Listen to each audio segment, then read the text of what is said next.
ನಮಸ್ಕಾರ ವೀಕ್ಷಕರೇ, ಪಾಕಶಾಸ್ತ್ರ ಚಾನಲ್ಗೆ ಸ್ವಾಗತ.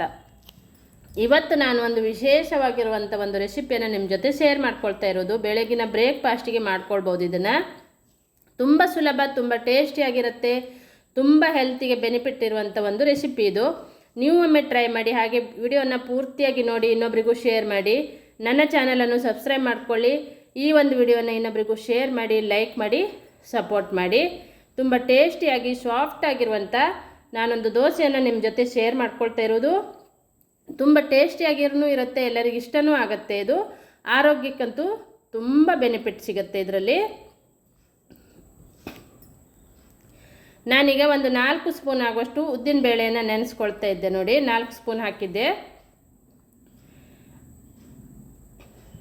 ಇದನ್ನು ಒಂದು 4-5 ಗಂಟೆ ಮೊದಲು ನೆನೆಸಿಟ್ಕೊಳ್ಬೇಕು. ನಾವು ಮಾಮೂಲಿ ಉದ್ದಿನ ದೋಸೆ ಹಾಗೆ ಉದ್ದಿನ ಇಡ್ಲಿ ಮಾಡ್ತೀವಲ್ಲ, ಅದೇ ಟೈಮ್ ಹಾಗೆಯೇ ಒಂದು 4-5 ಗಂಟೆ ಮೊದಲು ನೆನೆಸ್ಕೊಳ್ಬೇಕು. 2 ಗ್ಲಾಸ್ ಆಗುವಷ್ಟು ಅಕ್ಕಿಯನ್ನು ಹಾಕಿದ್ದೆ, ದೋಸೆ ಅಕ್ಕಿ.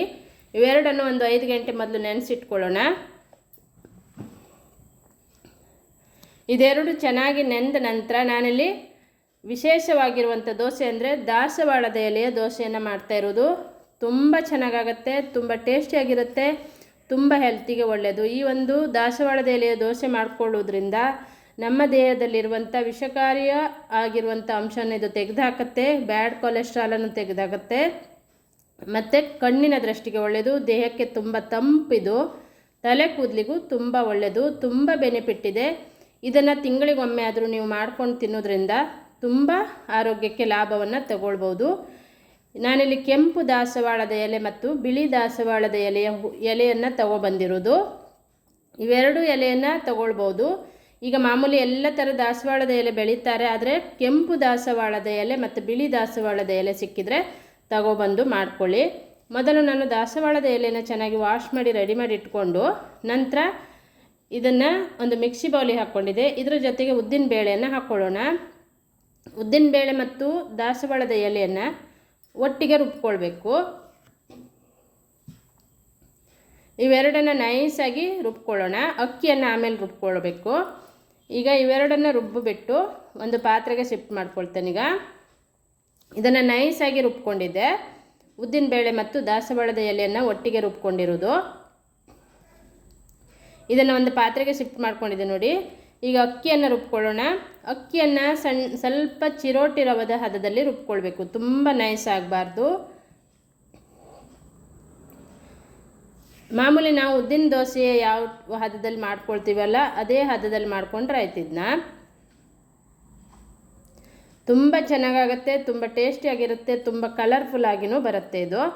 ಈಗ ಇದನ್ನು ಓವರ್ ನೈಟ್ ಇಟ್ಕೊಳ್ಳೋಣ. ಇದನ್ನು ನಾನು ಕಲಿಸ್ಕೊಳ್ಳಲ್ಲ, ನೀವು ತುಂಬ ಕೋಲ್ಡ್ ವಾತಾವರಣ ಇದ್ದರೆ ಕಲಸಿ ಇಡ್ಬೋದು, ಬೆಳಗ್ಗೆ ಚೆನ್ನಾಗೇ ಹುದುಗುತ್ತೆ. ಇಲ್ಲಾಂದರೆ ಸೆಕೆಯ ಟೈಮಲ್ಲಾದರೆ ಇದನ್ನು ಕಲಿಸುವ ಅವಶ್ಯಕತೆಯೇ ಇಲ್ಲ, ಹಾಗೆಯೇ ಇಟ್ಕೊಂಡ್ರು ಬೆಳಗ್ಗೆ ಚೆನ್ನಾಗಿ ಹುದುಗುತ್ತೆ ಇದು ಹಿಟ್ಟು. ಈಗ ನೋಡಿ, ಬೆಳಗಿನ ಟೈಮಲ್ಲಿ ನೋಡ್ತಾ ಇರೋದು ನಾನು, ಚೆನ್ನಾಗಿ ಹಿಟ್ಟು ಹುದುಗಿ ಬಂದಿದೆ. ಇದಕ್ಕೀಗ ನಾವು ಉದ್ದಿನ ದೋಸೆ ಮಾಡೋ ಹದದಲ್ಲಿ ಹಿಟ್ಟನ್ನು ತಯಾರು ಮಾಡಿಕೊಂಡು ಉಪ್ಪು ಮತ್ತು ನೀರನ್ನು ಹಾಕ್ಕೊಳ್ತೇನೆ. ಈಗ ನಾನು ಉದ್ದಿನ ದೋಸೆ ಹಿಟ್ಟನ್ನು ಯಾವ ಹದದಲ್ಲಿ ಮಾಡ್ಕೊಳ್ತೀವಲ್ಲ ಅದೇ ಹದದಲ್ಲಿ ಮಾಡ್ಕೊಳ್ಬೇಕು. ನಾನು ರಾತ್ರಿಯೇ ಮಿಕ್ಸಿ ಬೌಲನ್ನು ಸ್ವಲ್ಪ ತೊಳೆದ್ಬಿಟ್ಟು ಒಂದು ಬೌಲಲ್ಲಿ ನೀರು ಹಾಕಿಟ್ಟಿದ್ದೆ ಗ್ಲಾಸಲ್ಲಿ. ಈಗ ಅದನ್ನು ಹಾಕ್ಕೊಳ್ತಾ ಇರೋದು.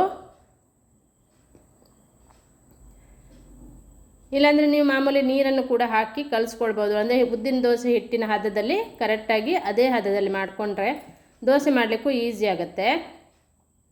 ಸ್ವಲ್ಪ ಸ್ವಲ್ಪ ಹಾಕ್ಕೊಂಡು ನೋಡಿಕೊಂಡು ಈ ಹಿಟ್ಟನ್ನು ತಯಾರು ಮಾಡ್ಕೊಳ್ಳೋಣ.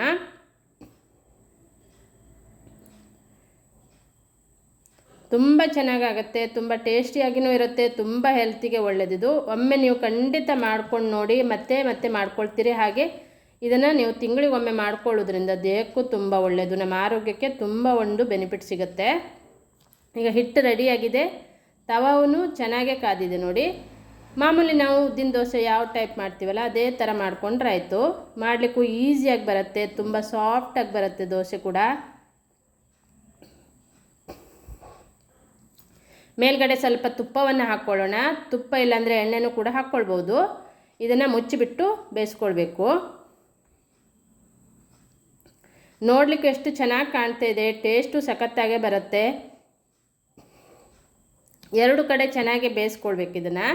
ನಂತರ 2 ಕಡೆ ತುಪ್ಪವನ್ನು ಸವರ್ಕೊಂಡು ಇದನ್ನೀಗ ತೆಗೆದುಕೊಳ್ತಾ ಇದ್ದೆ ನೋಡಿ.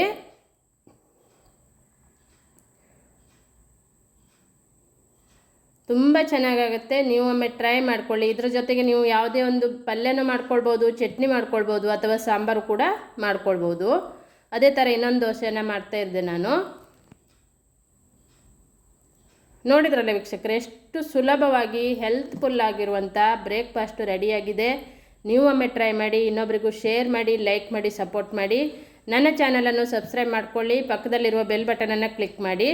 ನಾನಿವತ್ತು ಇದರ ಜೊತೆ ತಿನ್ನಲಿಕ್ಕೆ ಆಲೂಗಡ್ಡೆ ಪಲ್ಯನ ಮಾಡಿದ್ದೆ, ಅಥವಾ ನೀವು ಚಟ್ನಿನೂ ಕೂಡ ಮಾಡ್ಕೊಳ್ಬೋದು. Thank you.